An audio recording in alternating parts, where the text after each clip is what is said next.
With me in charge, he told her, my master does not concern himself with anything in the house. Everything he owns he has entrusted to my care. No one is greater in this house than I am. My master has withheld nothing from me except you, because you are his wife. How then could I do such a wicked thing and sin against God?"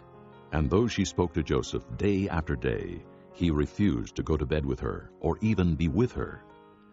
One day he went into the house to attend to his duties, and none of the household servants was inside. She caught him by his cloak and said, "Come to bed with me." But he left his cloak in her hand and ran out of the house. When she saw that he had left his cloak in her hand and had run out of the house, she called her household servants. "Look," She said to them, "this Hebrew has been brought to us to make sport of us. He came in here to sleep with me, but I screamed. When he heard me scream for help, he left his cloak beside me and ran out of the house." She kept his cloak beside her until his master came home. Then she told him this story. "That Hebrew slave you brought us came to me to make sport of me, but as soon as I screamed for help, he left his cloak beside me and ran out of the house." When his master heard the story his wife told him, saying, "This is how your slave treated me," he burned with anger. Joseph's master took him and put him in prison, the place where the king's prisoners were confined. But while Joseph was there in the prison, the Lord was with him. He showed him kindness and granted him favor in the eyes of the prison warden. So the warden put Joseph in charge of all those held in the prison, and he was made responsible for all that was done there. The warden paid no attention to anything under Joseph's care, because the Lord was with Joseph and gave him success in whatever he did. Chapter 40. Sometime later, the cupbearer and the baker of the king of Egypt offended their master, the king of Egypt. Pharaoh was angry with his two officials, the chief cupbearer and the chief baker, and put them in custody in the house of the captain of the guard, in the same prison where Joseph was confined. The captain of the guard assigned them to Joseph, and he attended them. After they had been in custody for some time, each of the two men, the cupbearer and the baker of the king of Egypt, who were being held in prison, had a dream the same night, and each dream had a meaning of its own. When Joseph came to them the next morning, he saw that they were dejected. So he asked Pharaoh's officials who were in custody with him in his master's house, "Why are your faces so sad today?" "We both had dreams," they answered. "but there is no one to interpret them." Then Joseph said to them, "Do not interpretations belong to God? Tell me your dreams." So the chief cupbearer told Joseph his dream. He said to him, "In my dream I saw a vine in front of me, and on the vine were 3 branches. As soon as it budded, it blossomed, and its clusters ripened into grapes. Pharaoh's cup was in my hand, and I took the grapes, squeezed them into Pharaoh's cup, and put the cup in his hand." "This is what it means," Joseph said to him. "The 3 branches are 3 days. Within 3 days, Pharaoh will lift up your head and restore you to your position. And you will put Pharaoh's cup in his hand, just as you used to do when you were his cupbearer. But when all goes well with you, remember me and show me kindness. Mention me to Pharaoh and get me out of this prison. For I was forcibly carried off from the land of the Hebrews, and even here I have done nothing to deserve being put in a dungeon." When the chief baker saw that Joseph had given a favorable interpretation, he said to Joseph, "I too had a dream. On my head were 3 baskets of bread. In the top basket were all kinds of baked goods for Pharaoh, but the birds were eating them out of the basket on my head." "This is what it means," Joseph said. "The 3 baskets are 3 days. Within 3 days, Pharaoh will lift off your head and hang you on a tree, and the birds will eat away your flesh." Now the 3rd day was Pharaoh's birthday, and he gave a feast for all his officials. He lifted up the heads of the chief cupbearer and the chief baker in the presence of his officials. He restored the chief cupbearer to his position, so that he once again put the cup into Pharaoh's hand. But he hanged the chief baker, just as Joseph had said to them in his interpretation. The chief cupbearer, however, did not remember Joseph. He forgot him. Chapter 41. When 2 full years had passed, Pharaoh had a dream. He was standing by the Nile when out of the river there came up 7 cows, sleek and fat, and they grazed among the reeds. After them, 7 other cows, ugly and gaunt, came up out of the Nile and stood beside those on the riverbank. And the cows that were ugly and gaunt ate up the 7 sleek fat cows. Then Pharaoh woke up. He fell asleep again and had a second dream. 7 heads of grain, healthy and good, were growing on a single stalk. After them, 7 other heads of grain sprouted, thin and scorched by the east wind. The thin heads of grain swallowed up the 7 healthy full heads. Then Pharaoh woke up. It had been a dream. In the morning, his mind was troubled, so he sent for all the magicians and wise men of Egypt. Pharaoh told them his dreams, but no one could interpret them for him. Then the chief cupbearer said to Pharaoh, "Today I am reminded of my shortcomings. Pharaoh was once angry with his servants, and he imprisoned me and the chief baker in the house of the captain of the guard. Each of us had a dream the same night, and each dream had a meaning of its own. Now a young Hebrew was there with us, a servant of the captain of the guard. We told him our dreams, and he interpreted them for us, giving each man the interpretation of his dream. And things turned out exactly as he interpreted them to us. I was restored to my position, and the other man was hanged." So Pharaoh sent for Joseph, and he was quickly brought from the dungeon. When he had shaved and changed his clothes, he came before Pharaoh. Pharaoh said to Joseph, "I had a dream, and no one can interpret it, but I have heard it said of you that when you hear a dream, you can interpret it." I cannot do it, Joseph replied to Pharaoh. but God will give Pharaoh the answer he desires. Then Pharaoh said to Joseph, "In my dream, I was standing on the bank of the Nile, when out of the river there came up 7 cows, fat and sleek, and they grazed among the reeds. After them, 7 other cows came up, scrawny and very ugly and lean. I had never seen such ugly cows in all the land of Egypt.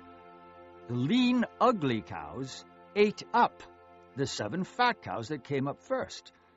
But even after they ate them, no one could tell that they had done so.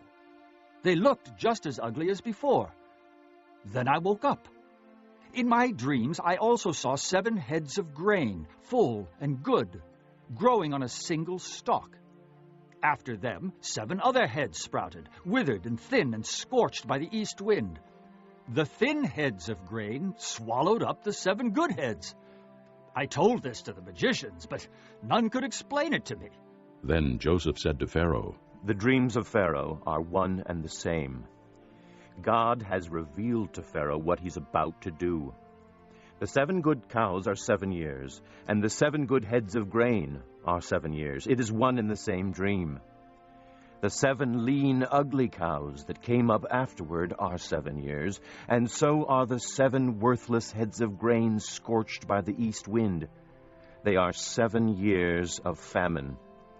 It is just as I said to Pharaoh. God has shown Pharaoh what he's about to do. 7 years of great abundance are coming throughout the land of Egypt, but 7 years of famine will follow them.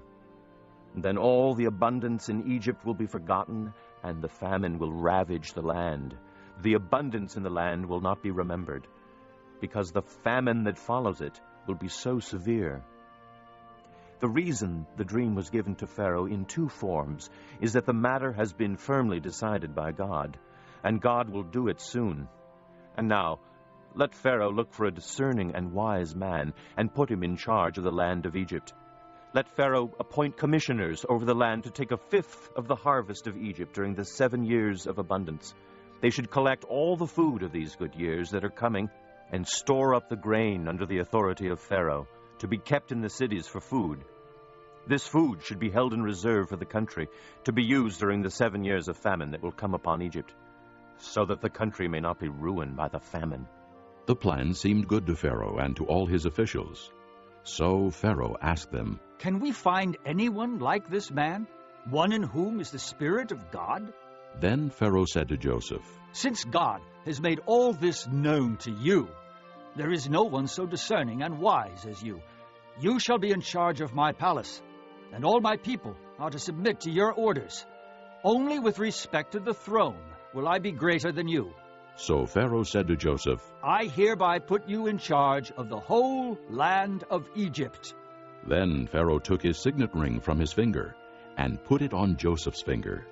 He dressed him in robes of fine linen and put a gold chain around his neck.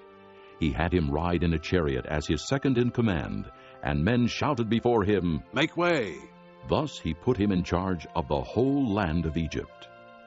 Then Pharaoh said to Joseph, I am Pharaoh, but without your word, no one will lift hand or foot in all Egypt.